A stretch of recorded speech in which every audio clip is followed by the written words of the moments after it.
Welcome back. If you're just joining us, you're watching the news at 10 live on Channels Television. A reminder of our major stories. People displaced as a result of attacks by suspected herdsmen in Benue State returned to their ancestral homes from neighboring Nasarawa State. President Muhammadu Buhari asked his supporters to stop political campaign across the country, insist on playing according to the timetable as released by the Independent National Electoral Commission, INEC.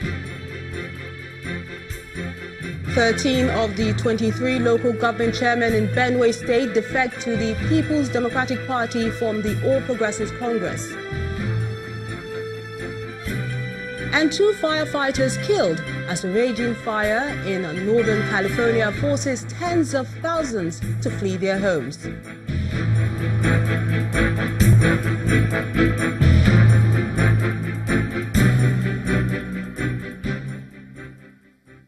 ChannelsTV.com has more information for you, and on youtube.com/channelsweb you can see our videos. You can also watch us on your mobile device via your browser or download the Channels TV app for Android, iOS and Windows devices from their respective stores.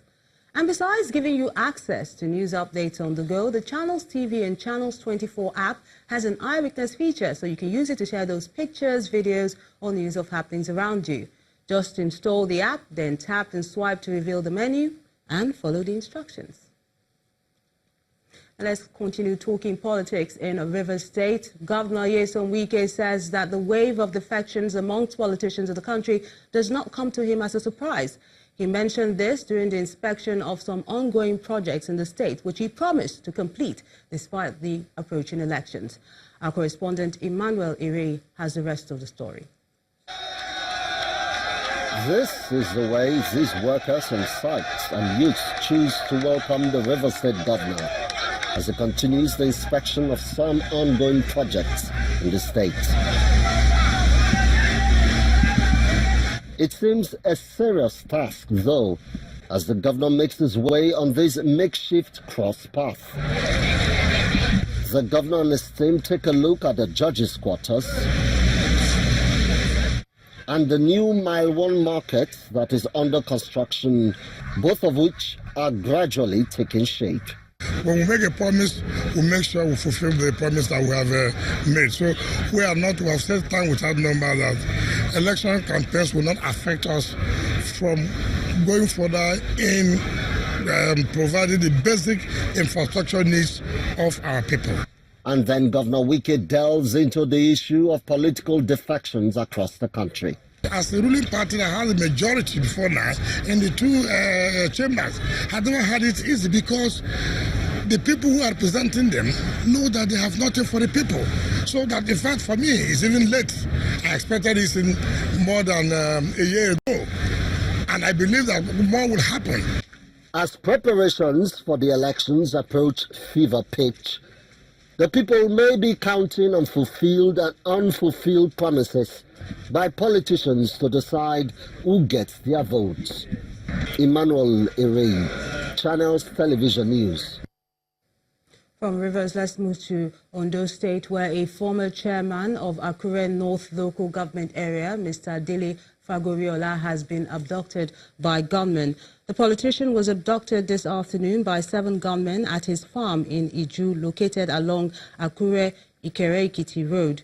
The elder brother of the victim, Mr. Busui Fagoriola, confirmed the incident and said that the ex-council chairman was in his farm to supervise his laborers when the abductors got hold of him and took him away.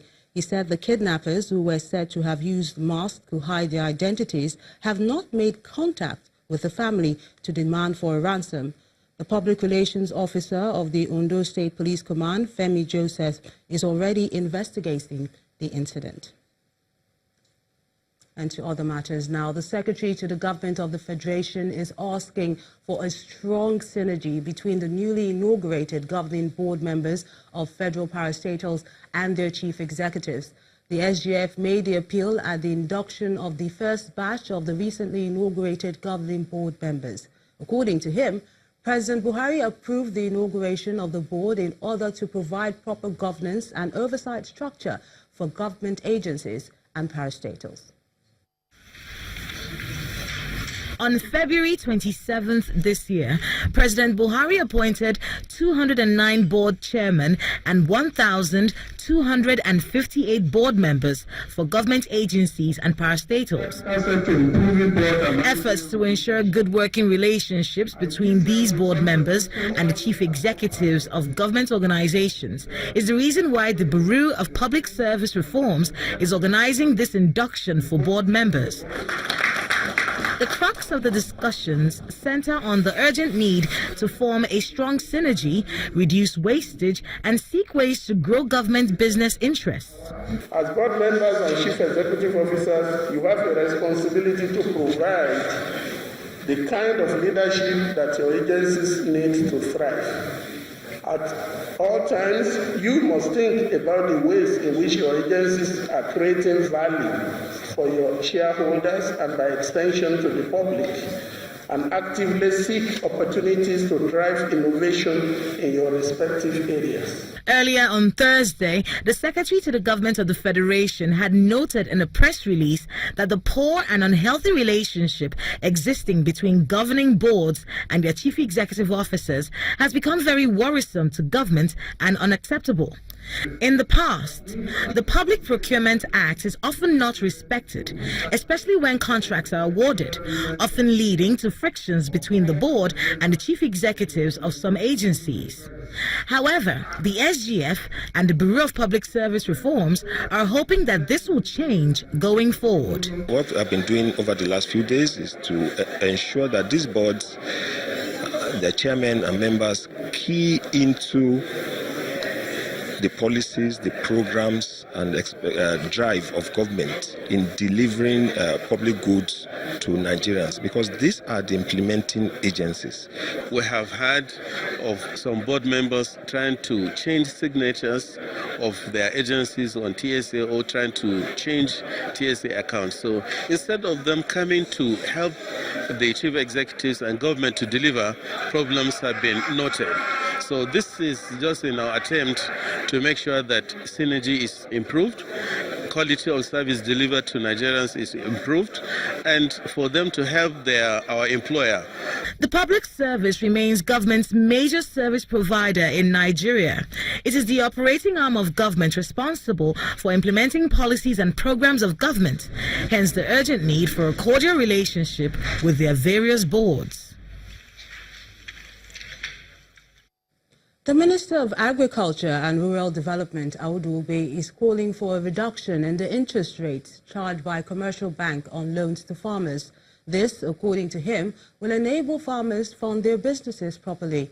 Mr. Ube believes lack of funding is one of the setbacks to honey production in Nigeria.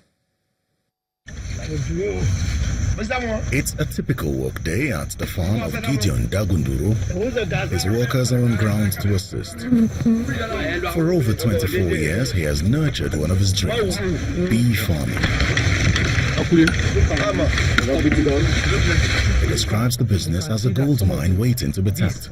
Beekeeping is the only good that Nigeria is yet to tap in farming industry, because you can use simple technologies, simple material in your farm, unlike other agric business that they need higher capital and they need higher technology.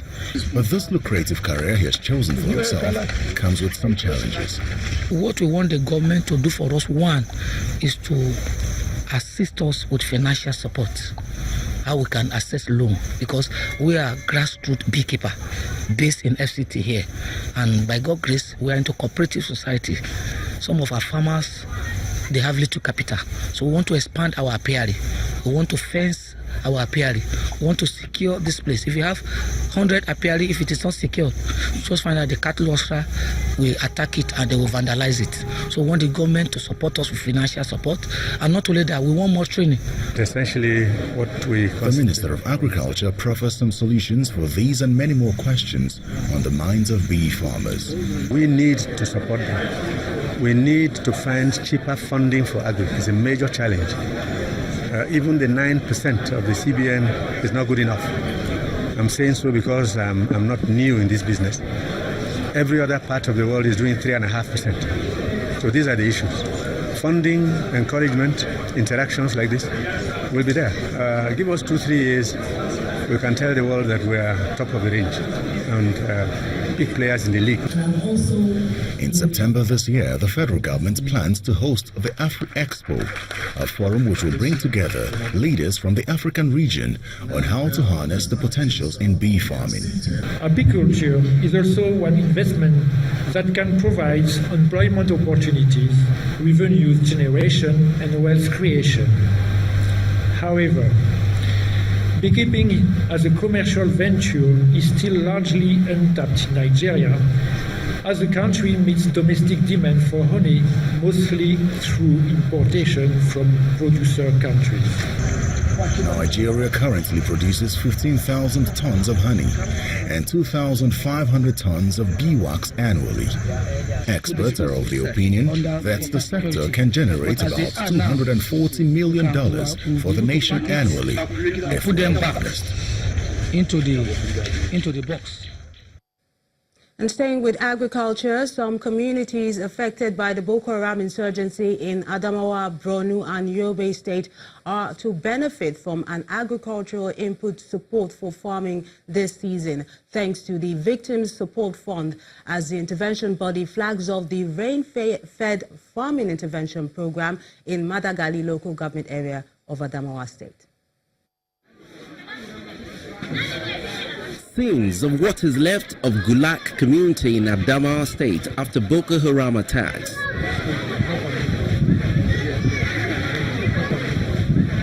The heavy presence of soldiers may perhaps rekindle the confidence of the people in the nation's security agencies as normalcy returns.